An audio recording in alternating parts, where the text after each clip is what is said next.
अहिंसा तीर्थ प्रणेता, अहिंसा तीर्थ प्रणेता, जय जय हो भारत गौरव राष्ट्र संत प्रमुख सागर। स्वर्णिम स्वर्ण जयंती का अवसर ये महान है, मिलकर हम मनाएंगे गुरुवर देश की शान है प्रमुख सागर। जय हो गुरुवर प्रमुख सागर, जय हो गुरुवर।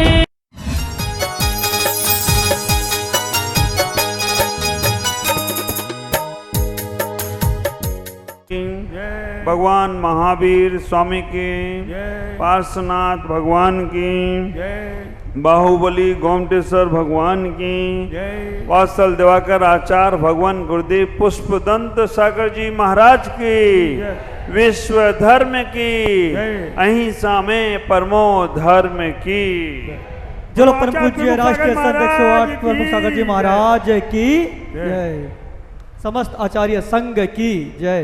तब से बाबात्माओं, कैसे उठना, कैसे बैठना, कैसे चलना, कैसे सोना, कैसे सोकर जागना, ये सब आप जान तो गए हैं, सीख तो गए हैं, लेकिन प्रैक्टिकल जीवन में लाई हो या नहीं लाई हो, ये खुद जानो और खुदा जाने।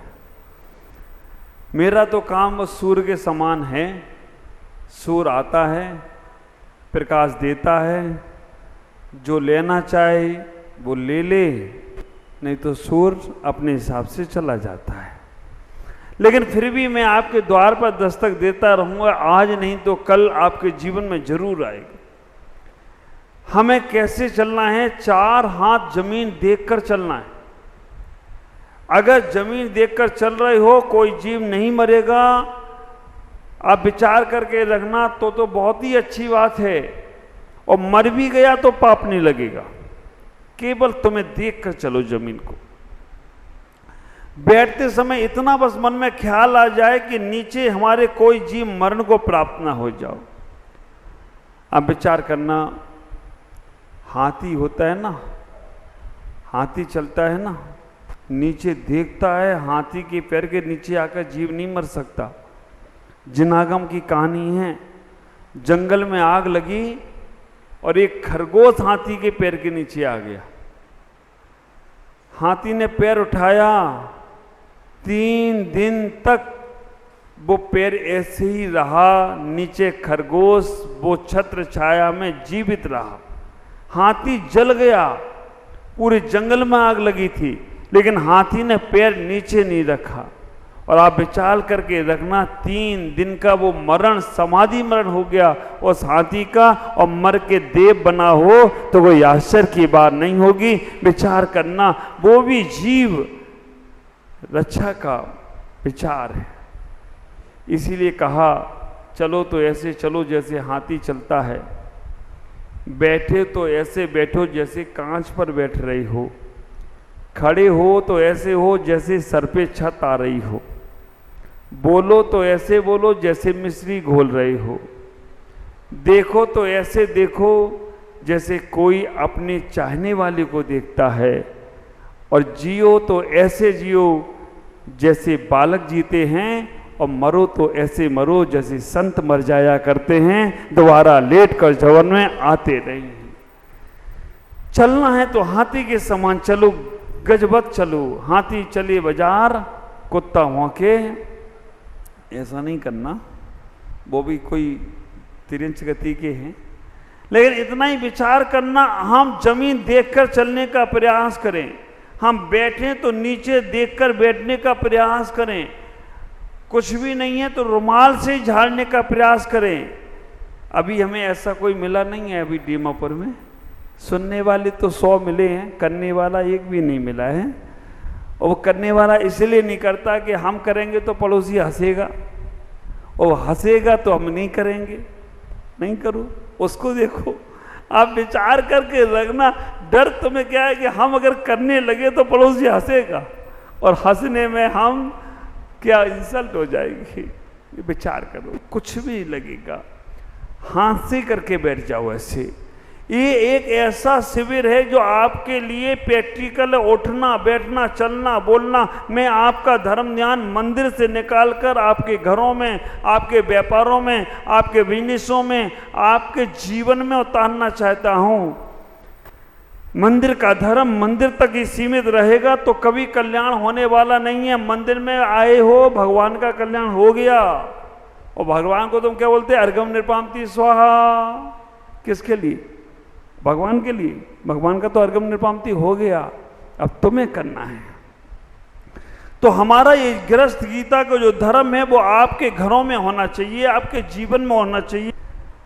जब हम रात्रि में सोने के लिए जाएं, 4 प्रकार के त्याग जरूर करें। हमारे शरीर पर जो परिग्रह है, इसके अलावा सभी परिग्रहों का त्याग, 4 प्रकार के आहार का त्याग। किसी को मैंने कुछ कह दिया या किसी ने मुझसे कुछ कह दिया, सबसे क्षमा, सबको क्षमा। रात्रि में विश्राम करने जाएं तो 9 बार नमोकार मंत्र पढ़ कर जाएं। लॉक कर दो इन तीनों चीजों को। स्वप्न आ जाएं तो घबराओ मत, स्वप्न भी साकार होते हैं। शुभ स्वप्न आए तो हमें भगवान का भजन करना चाहिए। अशुभ स्वप्न आए तो प्रभु से क्षमा मांगकर एक नमोकार मंत्र की उल्टी माला फिर कर सो जाना चाहिए। प्रातःकाल जब सुबह उठें, ब्रह्म मुहूर्त में सोकर उठना चाहिए। ब्रह्म मुहूर्त में उठने के साथ साथ हमारे अंदर का ब्रह्म जागने लगता है। ब्रह्म मुहूर्त में सूर्योदय होता है, सरोवर में कमल खिलने लगते हैं। ब्रह्म मुहूर्त में इंसान जागता है तो अंदर का ब्रह्म जागने लगता है। अंदर के ब्रह्म को जगाने के लिए हमें प्रातःकाल उठना चाहिए। नीतिकारों ने कहा, वो भी मैंने आपको बता दिया। 4 से 5, 5 से 6, 6 से 7, 7 से 8, 8 के बाद विचार करो। उठने के बाद बिस्तर पर बैठे हो, अभी हमने बिस्तर से नीचे नहीं उतारा। बिस्तर पे बैठे बैठे हमें ध्यान करना चाहिए, मेडिटेशन करना चाहिए। हमें अपने आप का अवलोकन करना चाहिए। भले ही 2 मिनट करो, 5 मिनट करो, जब तक बिस्तर पर आप हो, उठ रहे हो। उठने के बाद सबसे पहले हमें वहाँ पर अपना ध्यान करना चाहिए। स्वयं का ध्यान करना, निज का ध्यान करना। जो सुबह उठकर सबसे पहले दर्पण में अपना चेहरा देखते हैं, विचार करके रखना, उनके चेहरे का प्रकाश बढ़ने लगता है, उनके चेहरे की ऊर्जा बढ़ने लगती है, उनका पूरा दिन मंगल में होता है। सुबह उठकर अपना चेहरा दर्पण में जरूर देखो। आप सुबह से उठकर सबसे पहले क्या देखते हो? मोबाइल की बैटरी चार्ज हुई कि नहीं हुई? बाहरी तुम्हारी बुद्धि, दिन भर दिमाग खराब करने वाला आइटम, और सुबह सबसे पहले तुम्हें मोबाइल देखना और ये विचार करना, जब सुबह तो मोबाइल देखा और मोबाइल देखने के बाद क्या होगा? दिन भर मोबाइल छूटेगा नहीं। मोबाइल को ऑफिस की तरह इस्तेमाल करो। 10 बजे के पहले मोबाइल छूना नहीं और 6 बजे के बाद छोड़ देना। महाराज 6 के बाद ही तो नंबर आता है मोबाइल उठाने का। 12 के बाद फुल फॉर्म पे दुकान चलती है और सुबह 4 बजे के बाद बंद करने का समय आ जाता है। चोर परेशान है तुम लोगों की मोबाइल वालों की वजह से। वो कहते हैं जब देखो किसी घर में मोबाइल की लाइट ही जलती रहती है।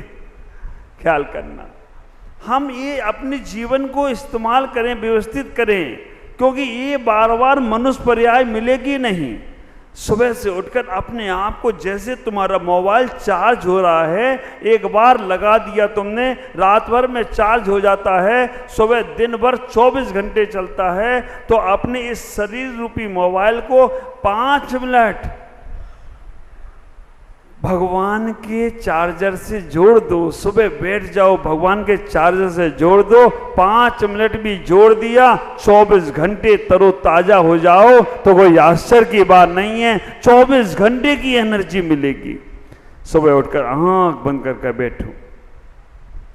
ध्यान के माध्यम से हम समझे, ध्यान 4 प्रकार का है। आर्त ध्यान, रौद्र ध्यान, धर्म ध्यान और शुक्ल ध्यान। हम लोगों का आर्त ध्यान कैसे छूटे, रौद्र ध्यान कैसे छूटे, धर्म ध्यान कैसे आए, शुक्ल ध्यान में कैसे जाएं, ऐसा कुछ सोचो। आर्त ध्यान के 4 पाए बोले, इष्ट योग, अनिष्ट संयोग, पीड़ा चिंतन, निदान बंद। इष्ट योग हो चुका है, अनिष्ट संयोग हो चुका है, आज चर्चा करना है पीड़ा चिंतन की। जब से आए तब से जो क्लास चल रही थी, आज पूरी क्लास रिवीजन हो गई है। अब आज पीड़ा चिंतन की ध्यान की क्लास करना है। पीड़ा चिंतन क्या है, कौन सा ध्यान है पीड़ा चिंतन? आर्त ध्यान। जो मन को संकलित करे वो आर्त ध्यान, जो मन में क्रूरता के परिणाम लाए वो रौद्र ध्यान, जो मन में दया के भाव लाए वो धर्म ध्यान, और जो मन में आत्मकल्याण के भाव लाए वो शुक्ल ध्यान। अब आप विचार करके रखना, अगर तुम्हारा मन संकलित होता है मंदिर आने में भी, तो आप आर्त ध्यान कर रहे हो। आपके मन में अगर क्रूरता के परिणाम आ रहे हैं आहार देते भी, तो आप रौद्र ध्यान कर रहे हो। आपका परिणाम घर में भी रहकर दया का है, तो धर्म ध्यान चल रहा है। और आपके मन में ऐसा भाव आ जाए आत्म कल्याण करना है, कौन बोला शुक्ल ध्यान हो जाएगा? इतना सस्ता हो जाता ना तो हम नंगे बाबा काय को बनते। शुक्ल ध्यान नहीं, शुक्ल लेस्या आ जाएगी, और शुक्ल लेस्या अगर आ गई तो शुक्ल ध्यान भी आएगा। तो पीड़ा चिंतन नाम का आर्त ध्यान है, और आज का आदमी इतना पीड़ा चिंतन में लगा है। आप ख्याल करके रखना, आज के आदमी को इतने कष्ट हैं। घर में पहले डब्बा होता था, चीनी का डब्बा, नमक का डब्बा, घी का डब्बा, मसाले का डब्बा। अब नया डब्बा काय का आया? बोलो ना, दवाई का डब्बा। नमक का डब्बा ना हो तो चलेगा, घी का डब्बा ना हो तो चलेगा, चीनी का डब्बा ना हो तो चलेगा, लेकिन दवाई का डब्बा इधर से उधर चला जाए, ऐसा लगता है कि आधे प्राण तो गए। दवाई का डब्बा आ गया। क्यों? हमने अपने जीवन में स्वस्थ रहने के जो साधन थे वो सब समाप्त कर दिए।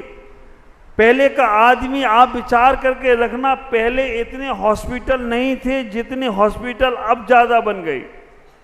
पहले इतने डॉक्टर नहीं थे, जितने डॉक्टर बने हैं उतनी बीमारियां बन गई तुम्हारी, क्योंकि हर डॉक्टर नई बीमारी लेकर आता है। अब आपने कोई ग्रंथ में सुना चिकनगोनिया, हाँ, फ्लाइन शुगर, कौन सा वो आया था, नाम भी नहीं बोला, इंग्लिश नाम तो ढूंढते रह जाओ, मिलेगा नहीं। कोरोना तो सबको याद हो गया होगा। अब कोरोना में भी क्वालिटी अलग अलग, हाँ, कौन कौन सी कोरोना की क्वालिटी आई थी बोलो, तेरे को मालूम एक हाथ? अब कोरोना में भी फर्स्ट फेज का कोरोना अलग, सेकंड फेज का कोरोना अलग। अब एक कोरोना तो ऐसा आया, हाथ धोने वाला वो सैनिटाइजर। अब एक आदमी सैनिटाइजर पी गया, उससे पूछा क्यों? उसने कहा जब कोरोना सैनिटाइजर हाथ में लगाते हाथ साफ होते तो मेरा पेट भी साफ हो जाएगा। और दूसरा एक कारण था कि उसको शराब नहीं मिल रही थी, शराब पीने वाला था। अब सैनिटाइजर में तो क्या बोलते हैं, अल्कोहल मिला था। उसने कहा इससे अच्छा और क्या होगा, वो पी गया। विचार करना, ये बाहर की बीमारियां क्यों आई? क्योंकि हमने अंदर से स्वस्थ रहने का साधन खत्म कर दिया। पीड़ा चिंतन नाम का एक आर्त ध्यान है, और पीड़ा चिंतन का मतलब है आपके शरीर में जितने कष्ट हैं, जितने दुख हैं, उन कष्टों को, उन दुखों को तुम बार बार याद करते हो। अगर कोई तकलीफ है और तुम बार बार उसे याद करो तो तकलीफ जाने वाली नहीं है, लिख के रख लेना। ये समझना, तुम्हारे घर में कोई मेहमान आए, ज्यादा सेवा करो, मेहमान जाता है क्या? नहीं जाएगा। बीमारी मेहमान है, और मेहमान अगर आया, बीमारी आई तुम्हें और तुम सो गई, वो कहेगा इससे अच्छा स्थान और क्या मिलेगा, यहीं पे रहेंगे, हम जाएंगे नहीं।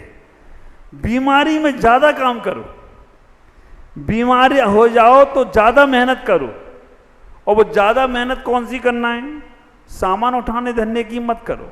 जैसी कोई बीमारी आए तुम योगा करना शुरू कर दो। जो लोग योगा करते हैं उन्हें बीमारी आती नहीं, और आ जाए योगा करो तो बीमारी अपने आप भागेगी, वो कहेगी यहां से बचो, ये मेरे को और काम में लगा दिया। तुरंत अनुलोम विलोम शुरू कर दो।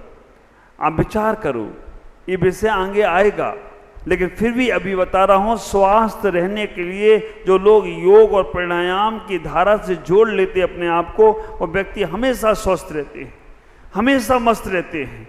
और जो लोग योग छोड़कर संसार की ओर जोड़ते हैं वो लोग हमेशा अस्वस्थ रहते हैं। पीड़ा चिंतन नाम का आर्त ध्यान हमसे इतना ही कहने का प्रयास करते हैं कि बीमारी हो जाए, दुख आए, कष्ट आए, उसको बार बार मत सोचो, उसके बारे में बार बार चिंतन मत करो। पीड़ा और कष्टों का तुम बार बार चिंतन करोगे तो पीड़ा कष्ट कभी दूर होने वाला नहीं है। अगर तुम्हारे बार बार सोचने से दुख और दर्द दूर होते हो तो डॉक्टर को एक एप्लीकेशन में यह भी लिखना चाहिए, 100 बार इस दुख को याद करो, दूर हो जाएगा। 10 बार इस दुख को, इस पीड़ा को तुम याद करना, दूर हो जाएगा। नहीं लिखता है, वो दवाई लिखता है। तो आज अपने मन में ये विषय बनाओ, जब भी तुम्हें कर्म कष्ट आता है, जब भी शरीर में पीड़ा होती है, तकलीफ होता है, और मैं आपसे वास्तव में कह रहा हूं, जब तक शरीर स्वस्थ है ना, तभी तक तुम जो कर सकते हो करने का प्रयास करो। जिस वक्त शरीर तुम्हारा अस्त व्यस्त होगा ना, बहुत कुछ चाहोगे, बहुत कुछ सोचोगे कि अभी हमें ये करना है, अभी हमें वो करना है, लेकिन कुछ नहीं कर सकते, शरीर करने नहीं देगा। इसलिए अभी अपने शरीर पर जितना आप कंट्रोल कर सकते हो, अदवा तदवा चीजें खाने से बच सकते हो, गलत प्रवृत्तियों से बच सकते हो, उतना बच जाओ। जिस वक्त शरीर तुम्हारा साथ छोड़ेगा, तुम्हारा धर्म ध्यान सब धरा रह जाएगा। अब ख्याल करो, कष्टों से बचने के लिए कष्टों को याद नहीं किया जाता है, कष्टों को संता से सहन किया जाता है। और जो कष्टों को सहन कर लेते हैं वो जीवन में बहुत अच्छे हो जाते हैं। कहने से कष्ट दूर नहीं होते हैं, सहने से कष्ट दूर होते हैं। और जब भी तुम्हें कोई कष्ट आए तो अपने से ज्यादा कष्ट वाले व्यक्ति को देखो, अपने से ज्यादा तकलीफ वाले व्यक्ति के बारे में एक बार सोचने का प्रयास करो। अपने से ज्यादा परेशान व्यक्ति को देखकर अपने कष्टों को तुम बहुत नगण्य समझोगे। पीड़ा चिंतन, शरीर में बहुत से लोगों को बीमारियां हैं, कोई को कमर की दर्द है, कोई को घुटनों का दर्द है, कोई को सर का दर्द है, कोई पेट दर्द है, कहीं कितने दर्द तुम लोगों को बैठे हैं। बार बार मन वहां जाता है, उससे बचो, अपने मन को धर्म ध्यान से जोड़ो। और एक विचार करना, शारीरिक कष्ट इतने ज्यादा तकलीफ वाले नहीं है, मानसिक कष्ट बहुत ज्यादा देते हैं। शारीरिक कष्टों की बीमारी हो सकती है, लेकिन मानसिक कष्टों की बीमारी बहुत मुश्किल है। 90% लोग शारीरिक दुख से दुखी नहीं हैं, 90% लोग मानसिक दुख से दुखी हैं। बहुत सहन किए हैं नरकों की पीड़ाएं, अब मुझे वे पीड़ाओं को सहन नहीं करना है। ओम नमः। जय गुरुदेव, जय गुरुदेव।